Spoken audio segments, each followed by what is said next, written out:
Hi everybody, and welcome back to Lost Genre Reddit Stories. This post is from the subreddit Relationships, and it's by user Deleted. My 24 female fiance, 27 male, left me for his one that got away, but now he wants me back. My fiance and I had been together for 3 years. He was my best friend. We laughed, cried, worried, and were happy together. Our families had mixed really well. Our moms became close friends really fast. He was my best friend, my confidant, my support, my comfort. I looked at him and could see our future together. Geez, I'm even crying remembering one time we took a blanket, went outside, and looked up at the stars like in some book. I never thought something like this could happen to me. The man I loved could have never done anything like that to me. It all started about 2 months ago. His ex, high school sweetheart, together 7 years, moved back to our country and wanted to catch up with Mark, fake name. He told me they broke up because they were unable to sustain a long-distance relationship when she left to pursue postgraduate studies. They hadn't been in contact for about 5 years. She sent him an email, he showed it to me, and it was completely platonic. She was just curious about what he had become. He asked me if he could meet her and I said yes, I trusted him. So he went, but when he came back he was a bit withdrawn. He is usually really chatty, but he was dismissive when I asked him how it went, etc. So I let it go. However, in the following weeks, he was often on his phone. He picked random fights with me and didn't look me in the eyes when we had sex. Didn't whisper loving words either. I'm really touchy and clingy, and in our 3 years together, he had never once recoiled or refused my embrace, but he started doing it. I usually hug him like a koala when he comes back home from work. I'm a bit childish, I know, but he only let me do it twice. It was such a sudden change. I asked him what was wrong, but he just said he wasn't feeling too good nowadays. On a Saturday, I went to visit his grandma as we usually knit together. She taught me, and I was gone the whole day. I feel really close to her because she adopted me easily and reminds me of my own granny who died when I was in high school. When I came back, I found him packing his stuff. My whole world fell apart. He was being so cowardly. He told me he was sorry for making me suffer like this, but sometimes life gives you a second chance and you have to recognize it for what it is. That he loved me, but when he met his ex, he realized the feelings weren't the same. He said he regretted letting go of her, that he had found himself again, that it had been a difficult choice for him, but he had to take this chance. His ex wanted him back. She had realized what she had lost and risked losing him again for good when he told her he was getting married.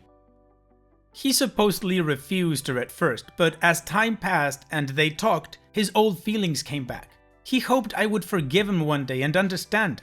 I cried as he was talking. It sounds stupid, but it was as if it was a stranger in front of me. He said he would still pay rent and part of the bills until our lease was up and I can find another place. He makes a lot more than me and I wouldn't be able to afford to live in our apartment on my own. I begged him not to make this mistake, that he was being fooled by an idealized memory of their past together, that he was having cold feet. But he was like a wall, he didn't even look at me. At about 10 p.m. there was a truck outside with one of his friends waiting for him. He apparently came to help him move. I wasn't really close with that particular friend, but he didn't seem sorry for me.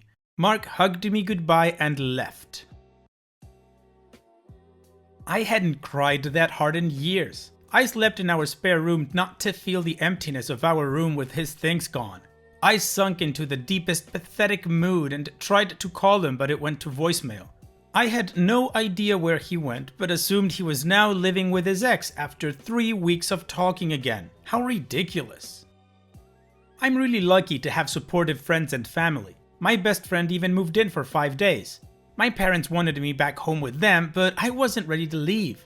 Mark is a bit messy and I'm manic, so it felt weird having everything perfectly neat. I missed his messiness. It was as if he was the one making our house a home. He used to joke about me wanting the house to look like it was on sale or in a catalog. Not waking up to make breakfast, not seeing him read lying on the sofa while I studied felt weird. Not buying his favorite snacks or powder protein when doing groceries felt weird. I felt really lost at first. It was like grieving. Usually, when people break up, their relationship was going south. But to me, it came out of nowhere. I still loved him. I was still planning the wedding and working on my side to build our future together. It was all gone in a day. I wish I had been smarter and refused he meet his one that got away. His family was dumbfounded. I still went to see his grandma and she told me he was a fool, that he would come back crawling to me. She was the first person who managed to make me laugh. His mom, my mom, and I started making calls to cancel all reservations. Luckily, the store accepted to take back the dress. We didn't pay much for the location as we cancelled early. Next was to inform the guests. He had been gone for about 3 weeks by then. His family was furious with him, so they didn't contact him much. The only contact I had with him was the signed check he made to cover the wedding cancellation. However, about a week ago I received a letter from him. He apologized for leaving me like this, said he made the biggest mistake of his life, that he couldn't even believe what he had done, that he was writing me this letter because he didn't have the courage to face me. Quote, "You were right, I was running after a perfect relationship that had never existed. I regret it so much.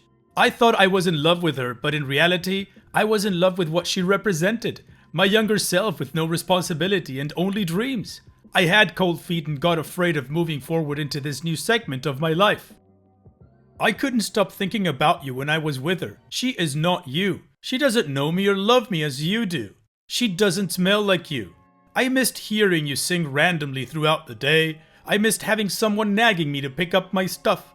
I miss planning Halloween parties for the kids with you. At the time I'm writing this letter, we would have probably been decoration shopping had I not been a fool. Everyone told me, but I was being a blind fool. I would do anything to go back in the past and slap some sense into myself. I would do anything for you to forgive me. I know we have already started canceling everything, but I'm ready to pay for everything myself. You can date someone else to even the score if you want, as long as you come back to me." End quote. I would write the whole letter, but I'm on my iPad and it's tiring. I just gave the important parts. He kept on with apologies and begged me to forgive him. Now, I told my family, left friends out for the moment, and his mom and grandma. Grandma had a very satisfying told you so moment. However, she is rooting me to forgive him. His mom was supposed to send a formal letter to guests to tell them the wedding was off, but now is waiting for my answer. I don't know what to do. I love him with all my heart, but what he did to me, I don't know if I can get over it. He made me feel worthless. He threw me away as if I was no one to him after 3 years. He gave up on us for some ghost from his past when we were at our happiest. If he can leave me when we are doing good, how will we sustain a marriage? Will he leave me the moment things get hard? He hurt me so badly and expects me to forgive him? He wants us to meet in a few days, but I'm not sure I'm willing to. I need some perspective. What would you do in my situation? Well, Opie, if I were you, I would tell his mom to send the letter. And I would tell his grandma sorry, but there's no coming back from this. I think the key for you is what you said in this last paragraph. If he's willing to throw away everything because of a ghost from the past, well then he showed you his true colors, and maybe next time things get hard or meets somebody that makes him feel giddy for whatever reason, he's gonna leave you again? Unfortunately, he shattered your trust in a horrible way. And to top it off, in that letter he sends you, he says that he couldn't stop thinking about you when he was with her, that she doesn't smell like you. You know what that means, right? What he was doing while these things occurred? If I was in your shoes, OP, I would hold on tight to my support network and finish my grieving process. I don't know how much time it would take, but it's what has to be done. What about you guys? What kind of advice would you give, OP, or what would you do if you were in her shoes? Let me know in the comments section, and now let's move on to the community comments to see what they said. MM172 says, wedding's still off, even if you take him back. You can't move forward with plans to spend the rest of your life with someone you're justifiably afraid will leave the moment things get hard until you've resolved those fears. That's going to take a lot of time and counseling and hard work. And frankly, I don't think he's up for it. The fact he's suggesting evening the score as a way to solve this, rather than a whole new set of problems, is a huge red flag that he still has no idea what a successful marriage entails. If you're not completely ready to walk away, then tell him you need more time to think about what to do, and you will let him know when you're ready. But it really sounds like he's just running after what he can't have again. I wonder if he's even told his ex this was a mistake yet, or is he avoiding that confrontation too? Little Wooly says, quote, "You can date someone else as long as you come back to me," end quote. What the F is this crap? This says it all, really. He thinks that you dating someone else would be easy for you and that you have the same ability as he does to drop people at the sound of a hat. Seriously, OP, you need to move out of the unit. Let him pay for the rest of the lease as he promised, so that you're not reminded of him every time you receive a bill or letter for him. See if you can move in with your best friend for a while. Loopsy Loopy says, "No, please don't. Cold feet is getting in a stupid argument before your wedding or feeling a bundle of nerves or maybe just wondering if you're ready to commit. Cold feet is not packing up your crap and leaving to go F some other woman while your ex-fiancé is left home and crying. Your ex-fiancé is a real piece of work. Absolutely don't take him back. If he was willing to hurt you like that once, I can almost guarantee he'll do it again." Additional information from OP's comments. I know the smartest thing to do is to say, "Sorry, life isn't giving you a second chance at this, but I'm having too hard a time doing it." I even try to rationalize his actions, but I guess it would be best to just separate for good. I still have no idea where he is currently or if he still lives with her, but honestly, I don't think I should even care to clarify.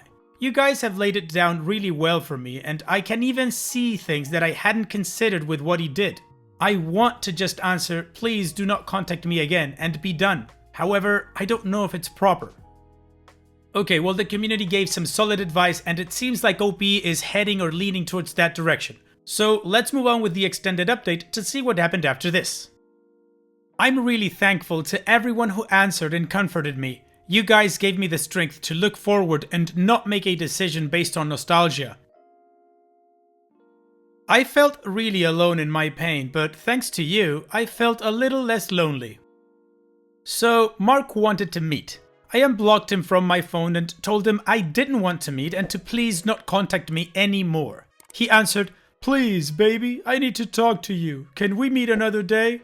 I know I effed up really bad and hurt you deeply, but I'll do anything to make it up to you. Anything. You ask, I'll do it." Needless to say, it just angered me more. How dare he use terms of endearment with me? I just blocked him again after that. I met his mom later that week and told her to proceed with the notification of cancellation.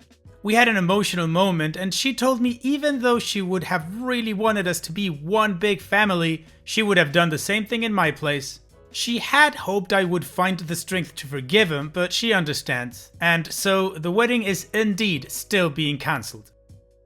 My poor brother, I told him personally, had already bought his plane tickets from Australia, but got a refund. I rearranged all the furniture in the house and bought new bedding sets to make a new start, and moved to the spare room for good. It looks really different and I like it. Apparently, he told our friends because some of them brought it up to me, asking if we were getting back together, but said they didn't want to pick a side. Then, that Sunday evening, I had a visitor. I never have people coming this late usually. It was around 9 p.m. When I looked through the peephole, I saw Mark with his ex. I seriously had a moment of panic. He must still have the key for the main entry since he managed to get to my door without using the intercom. I don't know if it was a cowardly thing to do, but I just chose not to open. I know they knew I was there and I heard him ask me to please let him in, that he just wanted to talk through the door. Honestly, even though I feel better, I don't think I'm emotionally stable enough to deal with him, and especially with his ex. They stayed out there for about 15 minutes and they left. I thought he would get the message, but they came again the next day at around the same time, and I didn't open again. They waited even longer. I know I'm not being an adult. I feel nervous in my own house because I dread the moment they'll come back. He knows my schedule and he came at the time where I usually come back from my Zumba class. However, yesterday was a holiday, so we didn't have class. I'm afraid he will come again and I don't think I can face him. I know I can't run away forever, but I need more time. Is this worth calling the police over? I fear it would make the problem bigger than it is and hurt our family relations. Our moms are really close. Should I just be a big girl and open the next time he or they come? Or do I wait it out? I'm curious, but I want to stand by my decision. I cannot pursue a restraining order on him, as it is his house and for the moment he has done nothing illegal. I could talk to his mom, but I doubt he would listen honestly, and I don't want to drag her into this business. I mean, he is a grown man and his mom has her own things to attend to. Honestly, she is already taking time to help me cancel the wedding, so I feel bad about asking more from her and I don't want to touch their relationship by involving her in this ex-couple fight. So I looked into the laws concerning harassment where I live and for the moment he doesn't qualify. He came only twice to a house that's in his name anyway. Also, I can't see how he would think bringing her might help, but honestly, just imagining having to sit with them both makes me uncomfortable. I would have to look at them and think about what they did to my life, and it would just cause me distress. I really have no idea why he is bringing his ex. I was so surprised, it makes no sense. Finally, my landlord isn't exactly the friendly type, so I don't know if I can bring personal issues like this as a reason to end the lease early. Most likely, he would ask for a meeting with both of us, and in the best case, it would take about 3 months as it is the minimum time required to notify our landlord about our desire to end the lease earlier before we can move. Either way, I definitely need to look for a new apartment though. In the meantime, I will probably go live with my parents. Also, I should be glad this happened before the wedding, and I just need to reconcile the image I have of him with what his actions showed me he is. And that's all we know and all the information I can gather. Unfortunately, right after this, the trail goes cold. So based on all the information we have and what OP shared, I believe she was able to move on with the wedding cancellation, left her apartment and went home to her parents while she finished grieving her relationship. And so all that there's left to do is wish OP the best in her future. Take care, OP. This post is from the subreddit Petty Revenge and it's by user Lunatunes291. Party with blasting music right outside my bedroom into the AM? Enjoy the shower. I live on the top floor of an apartment building. Last night I had a couple of friends over to watch some scary movies and to hang out.